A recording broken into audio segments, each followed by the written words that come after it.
And we got a great guest in studio right now, Dr. Alex Apostle. Good morning, sir. Good morning, Jeff, Alex. How you doing? And Vicki, very good, thank you. Good. Move that microphone a little bit so we can see Pleasure to be your here. lovely face here this morning. There we go. Happy Friday to you. Happy Friday. Definitely nice to have that going on. We all agreed it took 2 weeks to get to Friday, didn't it? There definitely was agreement there.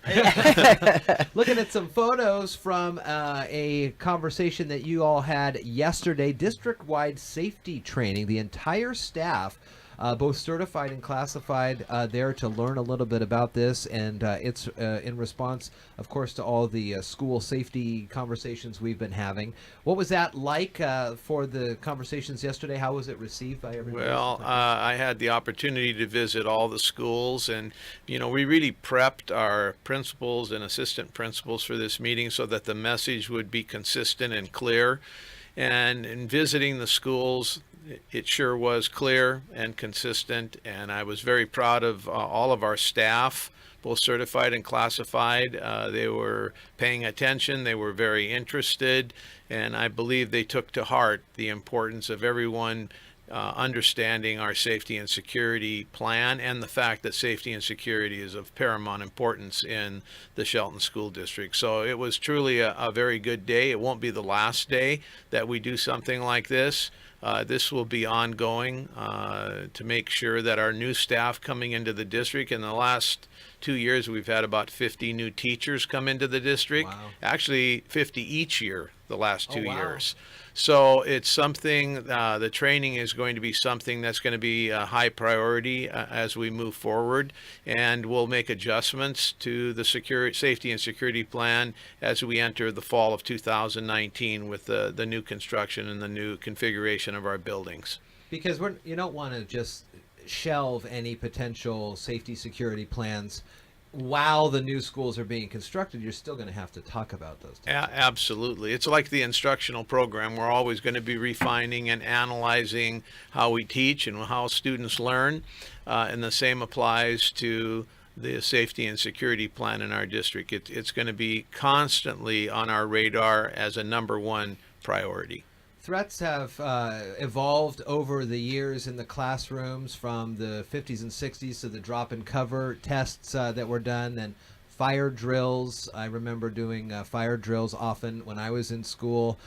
Now kids practice active shooter drills, and they know to hunker down, shut the windows. How often do those happen, and do you get a sense that the student body and the faculty are ready in the event that this tragedy may happen? Well, it's like yesterday's experience. We're making sure, and I really truly believe that our students and staff, they know what's going on in the world, and they take what's happening very seriously.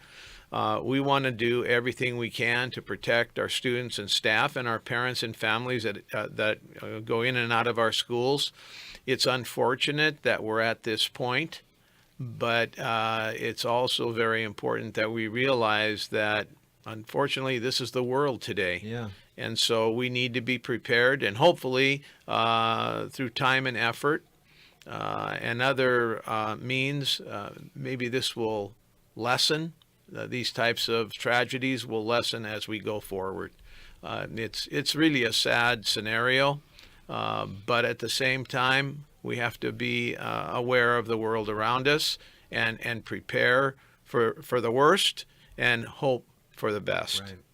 Right. Next week you have a school board gathering, another meeting there. What are some of the things that you're thinking about talking about? Well, we're going to be talking about safety and security. I'm going to ask the board to consider supporting us in terms of hiring additional armed police, which would give us a total of 3 armed police officers. We'll be discussing that, and again, I'm hoping for the board's support.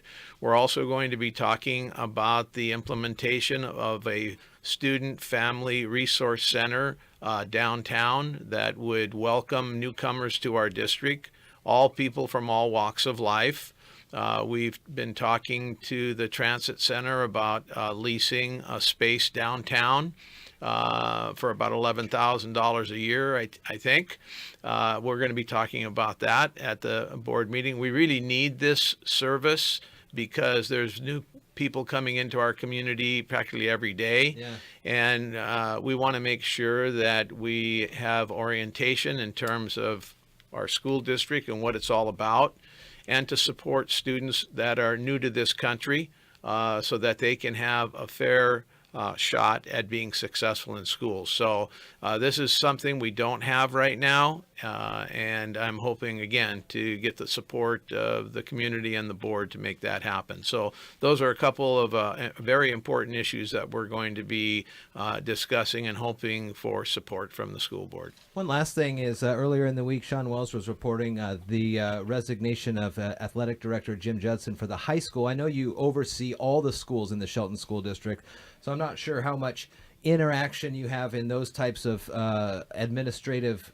maneuvers, but is there thoughts on when a replacement or interim would come up, and how's that helping or hurting with the look for the football coach? Sure.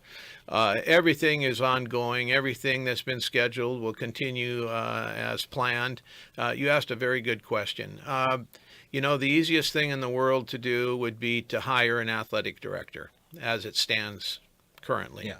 I've shared this with a few people, and I believe that we need to possibly restructure the position in the sense that it would be responsible for elementary, intermediate, and high school athletics and activities. So an overarching. An overarching plan so that we are providing the very best program for our elementary students, our intermediate students, so that we have articulation of program as the students move through the system. So I want the athletic directorship in the future to be more all-encompassing in terms of athletics and activities. So that's the direction I would like to take it. And there's no question, you know, academics are extremely important, and we're pushing hard in that arena. But we also want a strong K-12 co-curricular program, because those activities in athletics keep kids in school and it keeps them interested. And we want to make sure we have a comprehensive and consistent program all the way through the system. So it's going to be exciting to take a different look at who the athletic director is in our school district. I've never heard of that before. Is that something that happens in other districts you're familiar with? I mean, it makes sense, especially in, like you said, cultivating a good culture of sports winning or whatever, however you're going to look at it. If the kids in elementary school know that they're getting the same sort of curriculum in sports all the way through, then they would come in. It reminds me of how it kind of works at Tumwater High School. Like, those kids have been Tumwater football from Pee Wee, and they get the system. And that's an interesting way to think about it. Well, you know, it's important to think that way.